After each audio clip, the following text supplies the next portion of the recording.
did you know that the royal family have got coffin fittings from Newman Brothers, as well as Joseph Chamberlain? I moved to Birmingham and I wanted to learn more about the industry and the history, so I joined the research group, and I've been looking at kind of funerals in context of like nationally. So I've been looking at grand state funerals like Queen Victoria and Winston Churchill, but also more sort of ordinary funerals, and I've been trying to get some footage of that, which has been a bit of a challenge.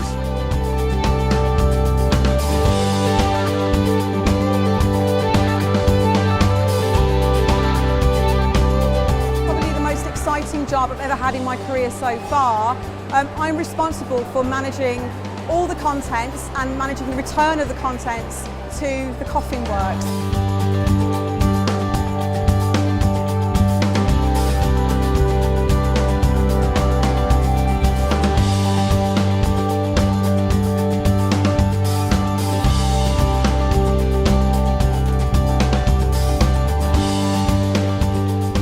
Pantograph that was used to trace and etch the information that went onto the coffins themselves, so dates and names and such like. We're also looking at nice social elements, social history elements like the clocking clock, and very interestingly we're looking at a cigarette vending machine that was from the works as well, so that's quite interesting to see that in context today.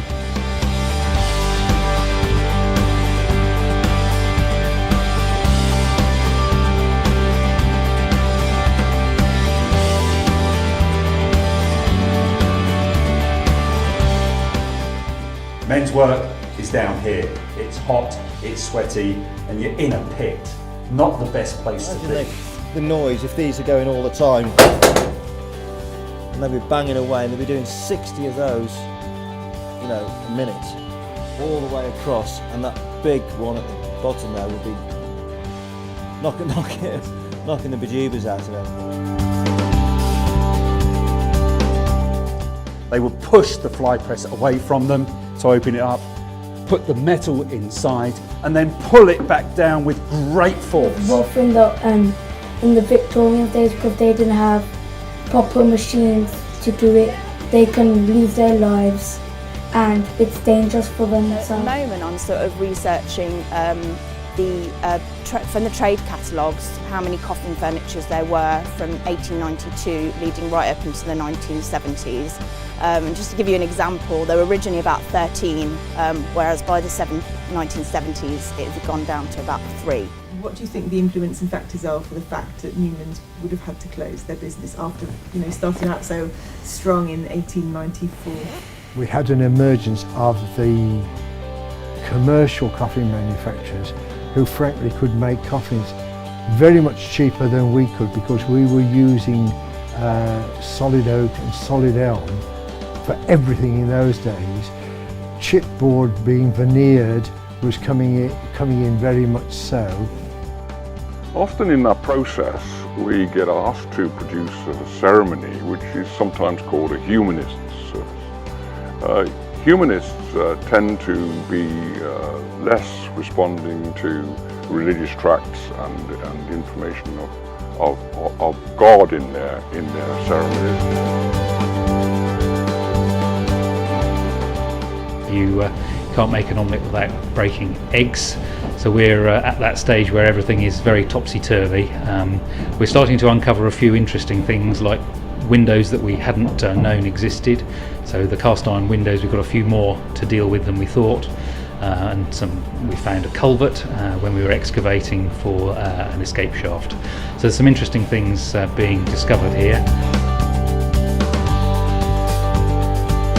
I'm researching Miss Green and her biography. I haven't got very far yet because she didn't marry or anything, but I'm going to find out some more information from the video archive, I think, about her. And I'm also looking into the other employees as well. I've been looking at all the clocking in cards, and I found out that 2 people, I can't tell if they worked at the factory or not, but their daughter possibly worked there because her CV's in the archive, that they met through Newman Brothers because he divorced his wife and then a few months later married someone whose birth certificate and marriage certificate is in the archive. I've been helping set up some of the education programs. So I've been going into schools, leading tours at the Coffin Works, as well as doing days like this where we come into the think tank and do hands-on activities.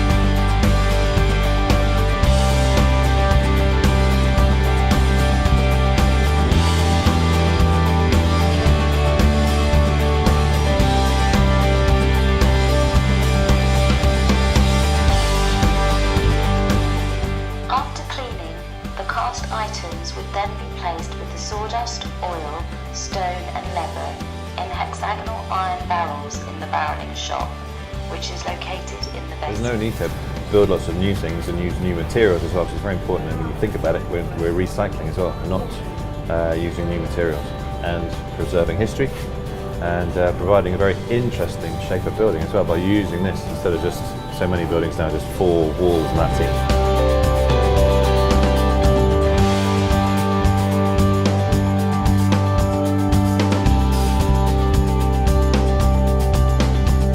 Because we've got such a wealth of history in our locality, but unfortunately we don't get too many opportunities to go and visit and see real life history in the making.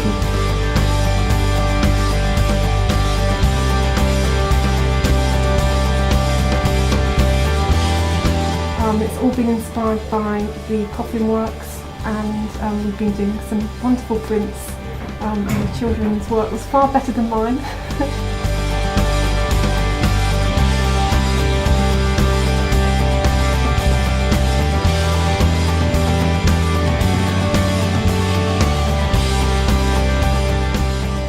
I'm specifically looking at invoices from the 1970s and building up a customer database so that we can contact people to see what memories they actually have of Newman Brothers, and also to see how far and wide Newman Brothers were trading.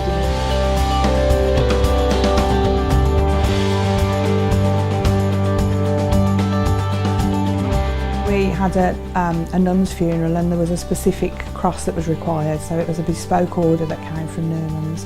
So I remember then that I remember collecting that cross actually vividly. That's my most vivid memory from Newman's.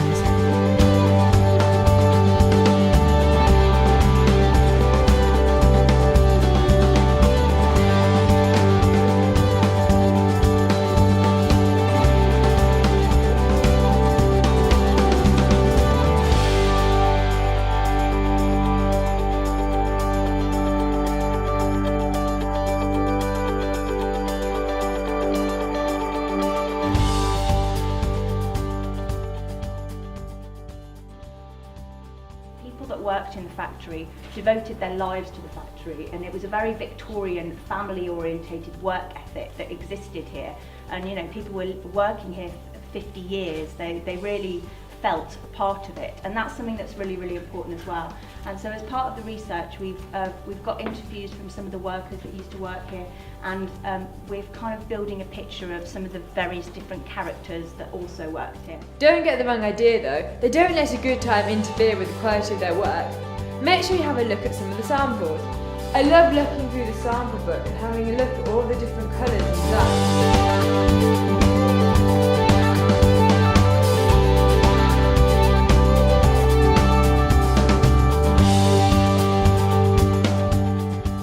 I'm now looking into some research on the Newman Brothers family history. So I've been hitting the genealogical research on the social history of the family, and I found that I've got back to the sort of 1800s. I was quite excited about with the spoken word poetry and particularly storytelling aspects. Now the Coffin was a fantastic place to tell stories, and of course stories about death, those stories along those themes. Wonderful, and they're smaller groups, and the place seems made for that. Sorry, there's 2 levels of floor. So if you were to pull through one, or to there very well, there would be a floor underneath.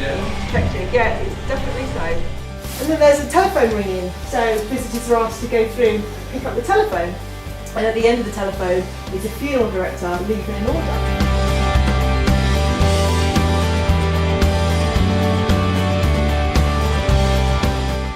We've got a very, very good skill base of people, local contractors, which is always the key to these projects. You really try and involve the local contractors on many of these projects. My main role here has been developing and writing the conservation management plan, which looks at the building and how it's maintained once the clients, in conservation, take ownership. Frozen time, where is it? And it's the 1960s. And we think that's quite interesting because although some of us here, quite a lot of us here perhaps remember the 1960s, the kids today, it's ancient history. I was responsible for the electrical sort of infrastructure and electrical design of this project.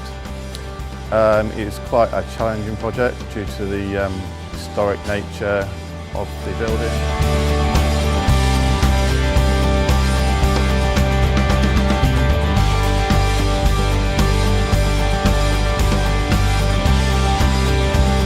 In here right at the beginning of the project to have a look at the windows, sort of assess what's required, where we go with restoration, where the windows are to come out, whether to be restored in situ or whether to have new ones.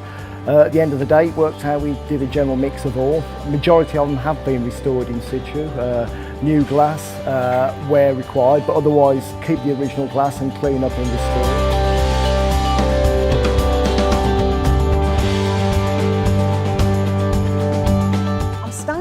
Just inside the collection store here.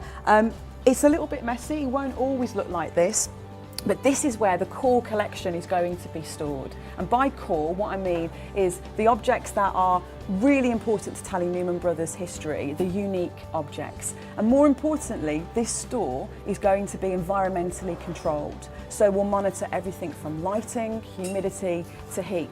So you can see windows on either side as well. They'll have UV filtering film on those, secondary glazing, as well as blinds, just to be sure, and make sure that the light doesn't come in, because light can actually deteriorate or cause deterioration to objects. My favourite part of the project, I think, has to be the yard. And the finish of it, I'm really pleased with the fact that the original shed buildings have been reflected in the paving.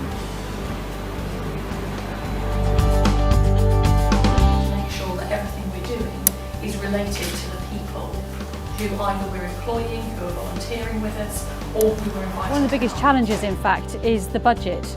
Because when you work on a project like this, you never know quite what you're going to find. And inevitably, there is quite a lot of cost at the end of the project as we try and get the finish and quality that we need. This will be a great venue. You may be going to this cafe, you're going to Coffin. Coffin is a powerful tool where your audiences will cross over.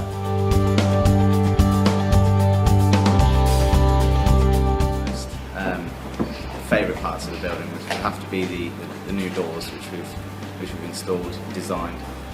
Taken a lot of time, a lot of problems, but it's nice to see that we finally got there, as we have with the whole project really.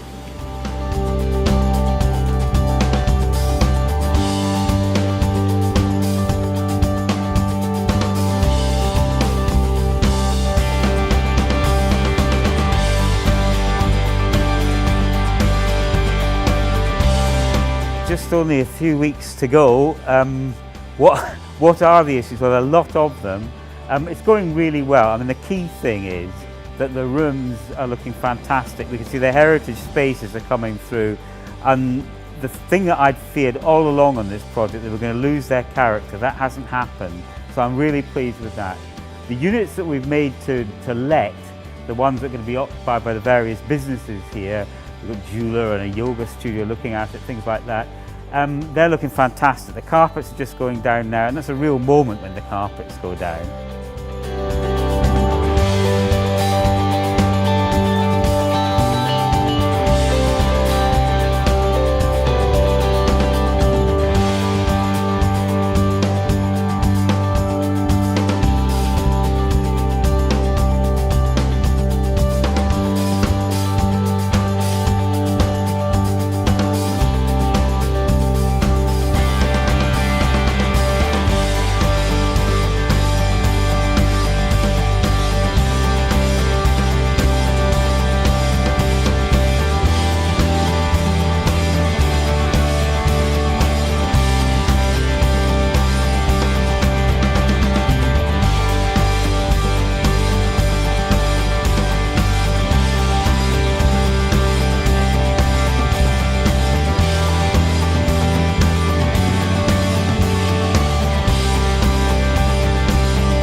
complete that really quickly that you can kind of move to the next level and the next level and the next level. Almost to the extent that, although we're going to say that they're family activities, if you're here just as a group of adults, you might miss the first couple of easy levels and start near the middle and then do the... Because actually, I think places like this give adults a great excuse to act like big kids all the time. Welcome everybody to our last tour guide training session. I think I speak on behalf of David and myself when I say it's been a pleasure to have worked with you over the last few weeks, and thank you so much for... I lost my finger in the Coffin works! We love history!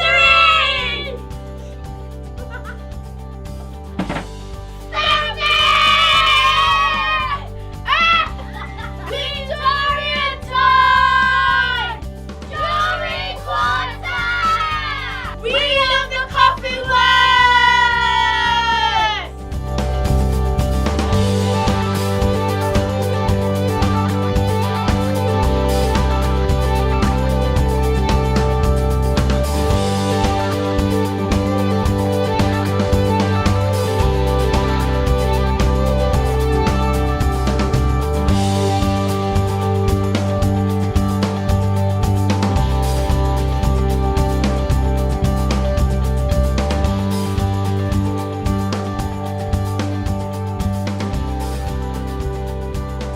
Hi, my name is Paul Brook, and this is a short segment entitled The Making of the Coffin Works. I'm a professional presenter, but I'm also very passionate about video capturing and video editing, and I've offered my time for this project as the camera operator, the director, the producer, and also the post-production editor. Now I know what you're thinking, that's an awful lot to do. You must really care about the Coffin Works project, Paul. They have assured me that as soon as the video is complete, they will burn all of the incriminating photographs. Another person that's been key in this project is Debbie Underhill from Tip Top Photographic Limited. She's captured the story and the evolution of the Coffin Works over the past 15 months in photographic form, and all of that will be available on the website in a specific gallery. A final and very important mention also needs to be made for Suzanne Carter, Development Officer at the Birmingham Conservation Trust, who has also acted as content editor for this video. She has sat through all of the multiple edits of this video and corrected the various mistakes that I've made, and I do make a lot. So if you've noticed any mistakes in this video, address all mail to Suzanne. That's Suzanne, not me. Hopefully, the Making of the Coffin Works has given you an insight into the amount of time and effort that is required to make a project like this a success, and also the amount of people involved in doing so.